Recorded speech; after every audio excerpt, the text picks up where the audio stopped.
Parshas Behaalotcha, the Aliyah of Sheni. In the Aliyah of Sheni, we continue our discussion of the consecration of the Leviim. But we're told that the Leviim were not consecrated in a vacuum, but rather they replaced the Bechorim.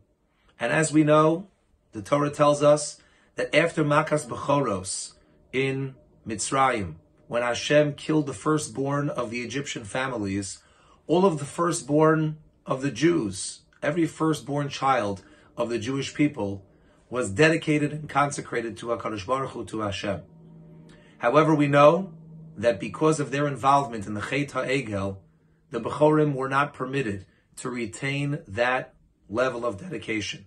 And therefore the Leviim replaced the Bechorim as HaKadosh Baruch Hu's assistants in the Bais HaMikdash. Moshe, Aaron, and Bnei Yisrael all consecrate the Leviim to replace the Bechorim. The Aliyah then describes the age at which the Leviim do their avodah.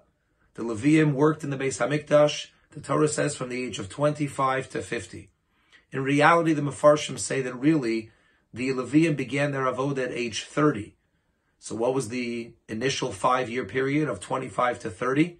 So Rashi says those initial 5 years were years of apprenticeship, when the Leviim would train how to do their avodah properly in the Bais HaMikdash. The Ramban says that the 5 years were not an apprenticeship, but rather the 5 years were years of volunteer work. At 30, they were assigned a role. But from 25 to 30, they had the ability to volunteer and to help out in the Bais HaMikdash in a volunteer role. After age 50, the Leviim could no longer do their main avodah, which was to carry the Mishkan and the Kelim.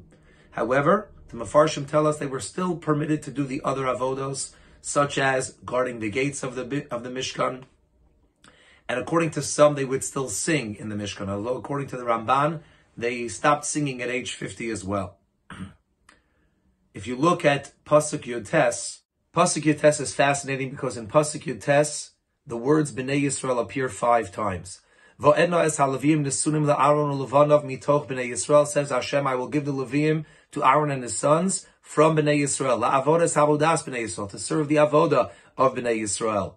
Be'ohel moed. U'lechaper al Bnei Yisrael, and to atone for Bnei Yisrael. V'lo yeh b'Bnei Yisrael negev begeshes Bnei Yisrael ala kodesh, and Bnei Yisrael will not have any sort of plague as Bnei Yisrael approach the kodesh. And the question is, why is the term Bnei Yisrael used so often, 5 times in one pasuk?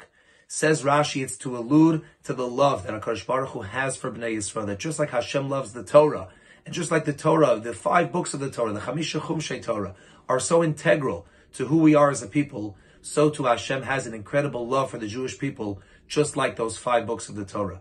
Really, in essence, we also see the connection between Klal Yisrael and the Torah. As the Zohar tells us, quoted by many, many Sfarim, Yisrael ve'oraisa ve'kutchabrichu chadhu, that the Jewish people, the Torah, and HaKadosh Baruch Hu are really all one. And we see this connection between HaKadosh Baruch Hu and Bnei Yisrael and the Torah in the 5 times that Bnei Yisrael is mentioned in Pasuk Yud Tes.